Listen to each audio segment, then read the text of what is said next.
Hello students, मैं Manish Kumar Gupta accountancy विषय का अध्यापक हूँ। I M Manish Kumar Gupta, teacher of accountancy. मैं आपको रोज नामचा के बारे में पढ़ाने जा रहा हूँ। I am going to teach you about the journal. Now look here, journal और रोज नामचा is the basic book of accountancy. First of all the transactions are written in this book. रोज नामचा बही खाता या लेखा शास्त्र विषय की सर्वप्रथम पुस्तक है। सभी व्यावसायिक लेन देनों को सबसे पहले इसमें लिखा जाता है। इस पुस्तक अर्थात रोज नामचा में व्यावसायिक लेन देनों को लिखने के कुछ निश्चित नियम हैं, उनको जानना अत्यंत आवश्यक है। There are some specific rules to record the transactions in this book. You have to know them and follow them. Okay. First of all, सबसे पहला नियम जो है वो है व्यापार के स्वामी के नाम से कोई खाता नहीं होता है। व्यापार का जो मालिक है उसके नाम से व्यापार की पुस्तकों में कोई खाता नहीं रखा जाता है। व्यापार का स्वामी व्यापार में जो भी धन लगाता है उसको पूंजी खाता में धनी किया जाता है। और व्यापार का स्वामी समय समय पर अपनी जरूरत के हिसाब से व्यवसाय से जो धन या माल अपने निजी प्रयोग के लिए निकालता है उसे हम आहरण खाता में ऋणी करते हैं। There is no account with the name of the owner in the books. The amount which is invested by the owner of the business in the business is credited to capital account, and timely withdrawals of money and goods from the business for personal use are debited to drawings account. Clear? Now, you know there are different types of accounts. आप जानते हैं कि खातों के कई प्रकार बताए गए हैं। खातों को विभाजित करने के दो तरीके। There are two approach to divide the accounts. पहला जो तरीका है वो है व्यक्तिगत खातों, पहला जो तरीका है उसको हम कहते हैं अंग्रेजी पद्धति, English approach. First method is called English approach. अंग्रेजी पद्धति के अनुसार खातों को 3 भागों में बांटा गया है। सभी लेन देनों के लिए अलग अलग खाते खोले जाते हैं। इन खातों को 3 भागों में बांटा गया है। पहला है व्यक्तिगत खाते, दूसरा वास्तविक खाते, तीसरा नाम मात्र के खाते। According to English approach, all the accounts are categorized in 3. They are first personal account, second real accounts, and third nominal accounts. अब इन खातों में एंट्री या लेखा करने के नियम क्या है, जर्नल में लिखने के नियम क्या है, इन खातों के संदर्भ को दिया है। सबसे पहले व्यक्तिगत खाते। व्यक्तिगत खातों में पाने वाले व्यक्ति को हम ऋणी करते हैं। The receiver is debited in personal account, receiver is debited. देने वाले को धनी, the giver is credited. Second वास्तविक खाते, रियल अकाउंट। व्यापार में आया, व्यापार में जो भी की जाती है, जो भी वस्तु आती है उसके खाते को हम ऋणी करते हैं, और व्यापार से जो भी वस्तु जाती है उस खाते को हम धनी करते हैं। Real account, anything comes in the business, the related account is debited, and anything which is going out of the business, the related account is credited. Third, तीसरा जो है ग्रुप या तीसरा वर्ग है नाम मात्र के खाते। इसमें जितने भी व्यय और हानियां होते हैं, व्यय और हानियां होती हैं, उनके खातों को हम ऋणी करते हैं। जितनी भी आय और लाभ होते हैं उनके खातों को हम धनी करते हैं। Nominal accounts, all the expenses and losses accounts are debited and incomes and profits accounts are credited. अब इनको समझाने के लिए मैं आपको कुछ उदाहरण दे रहा हूँ।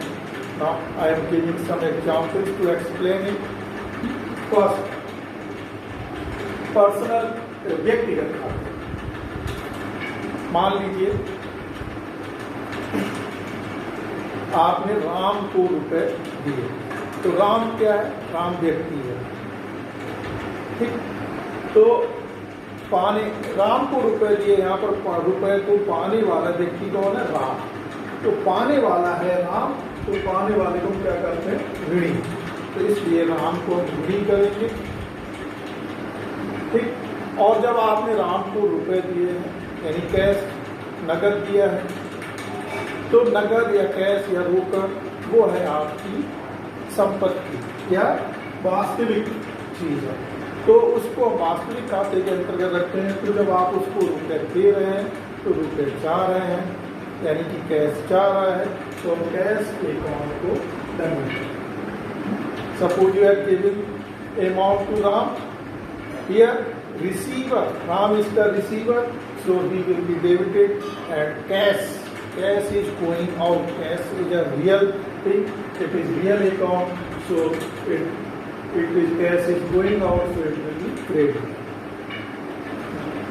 Now another example, suppose आपको हरी से रुपए मिले, तो रुपए मिले हैं तो व्यापार में आ रहा रुपया कैश, जो कि वास्तविक चीज है, वास्तविक खाता है, तो व्यापार में आया रुपया कैश। तो इसलिए जब व्यापार में आया तो कैश अकाउंट को ऋणी करेंगे, और देने वाला है श्याम, उसको हम धनी करेंगे।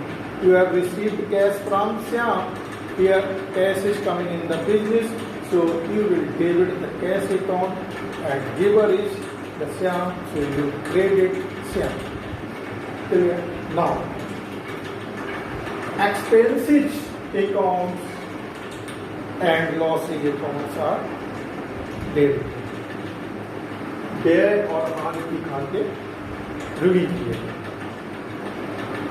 मान लीजिए आपने किराया दिया, दुकान का किराया दिया, ये आपके लिए खर्चा। तो जब आपने किराया दिया तो खर्चा है किराया, तो उसको हम किराया खाता या रेंट अकाउंट को ऋणी करेंगे, और किराया देने पर रुपया यानी कैश चाह रहा है, तो जो चीज व्यापार से गई उसको धनी यानी कि हम क्रेडिट करते हैं। You have given rent of the shop, the rent is an expense, so you will debit the rent account and cash is going out, so you will credit the cash account. Loss,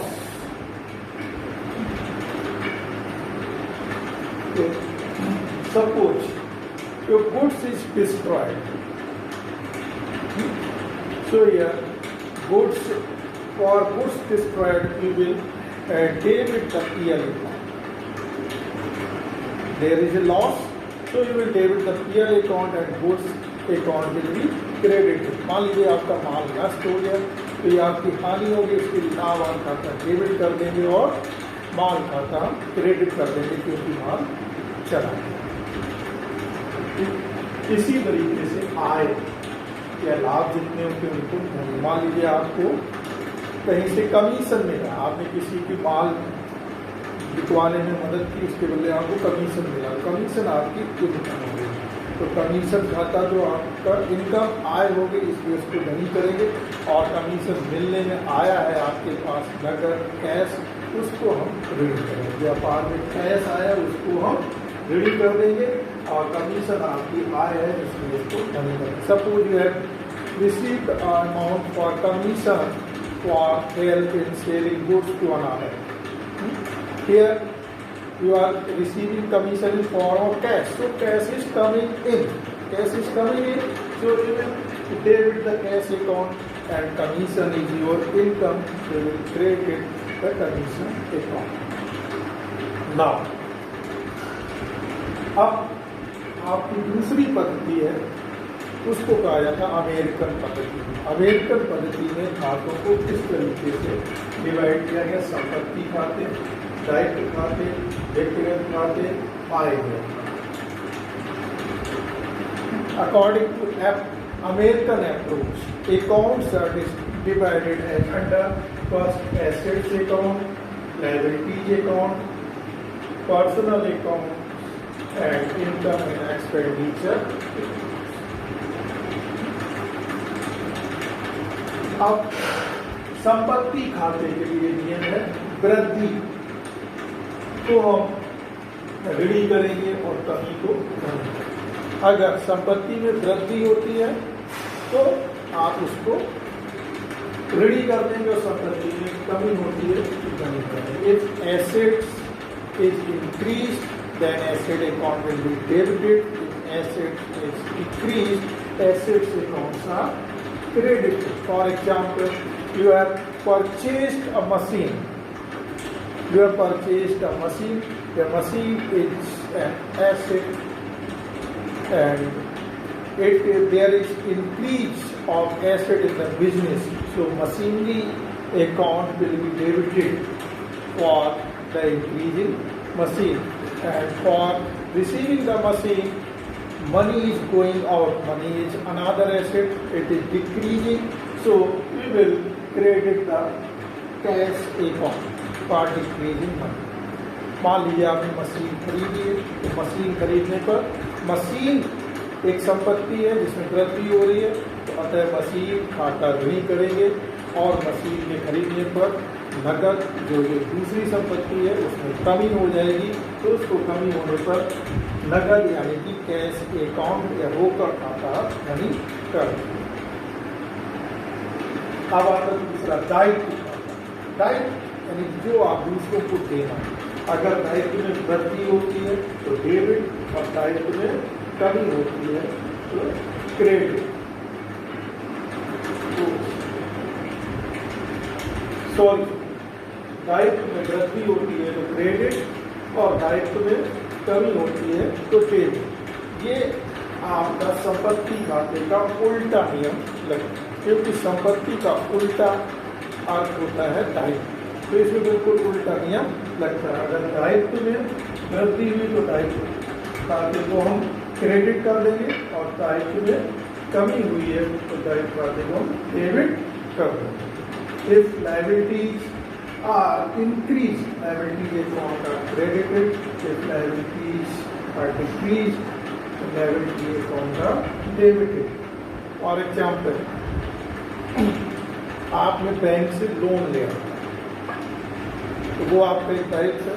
मान लीजिए आपने loan का payment किया तो आपका दायित्व कम हो गया, तो दायित्व में कमी डेबिट का दायित्व में कमी हो गई तो लोन अकाउंट आपका कम हो गया तो लोन अकाउंट को आप डेबिट कर देंगे और उसको उसका पेमेंट करने पर आपका कैश होकर कम हो गई है तो उसको आप क्रेडिट कर देंगे। Suppose you have a bank loan and you have paid it to the bank. So there is a decrease in liability. So bank account will be debited and for payment cash is going out. So cash account will be credited. Now, अब आइए अब व्यक्तिगत खाते personal पाने वाला ऋणी और देने वाला कर्मी। Personal accounts the receiver is debited and the giver is credited. This is the same as in English approach. And I व्यय खाते expenses and losses are debited, income and profit are credited, just like English approach. Now, some other points to keep in mind. कुछ और तथ्य है जो आपको दिमाग में रखना है जिससे आपको गलतियां कम होगी। पहला, जब भी आप माल खरीदते हैं तो क्रय खाता डेबिट होता है और जब माल बेचते हैं तो विक्रय खाता क्रेडिट या धनी होता है। क्रय खाता हमेशा ऋणी या डेबिट होता है, विक्रय खाता हमेशा धनी या क्रेडिट होता है। Whenever you purchase goods, purchasing account is debited, and whenever you sell goods, sales account is credited. Purchase account is always debit and sales account is always credit. अब मान लीजिए आपने खरीदा हुआ माल किसी को वापस कर दिया, वो खराब माल था या उसमें कुछ कमी थी, आपने वापस कर दिया, तो आप क्रय वापसी खाता धनी करेंगे। इसी तरीके से अगर बेचा हुआ माल वापस आता है तो विक्रय वापसी खाता ऋणी। Suppose you have purchased some goods and it found defective, so you returned it to the supplier. For this, purchase returns account is credited. It's the same way. A customer has returned you some goods. In this case, you will debit the sales returns account. Another rule which is very important to keep in mind always. अगला जो नियम है बहुत ही महत्वपूर्ण है, इसको हमेशा दिमाग में रखिए। योग के नीचे दोहरी रेखा खींचिए। कभी जब भी आप अकाउंटेंसी में लेखा शास्त्र में कहीं भी किसी भी कई रकमों का योग लिखेंगे तो उसके नीचे हमेशा दोहरी रेखा खींचिए। लेखा शास्त्र का एक महत्वपूर्ण नियम है। Whenever you make total of sums, you have to double underline below the total. It is an important rule of the accountancy. Keep it always in your mind. Thank you. It's over.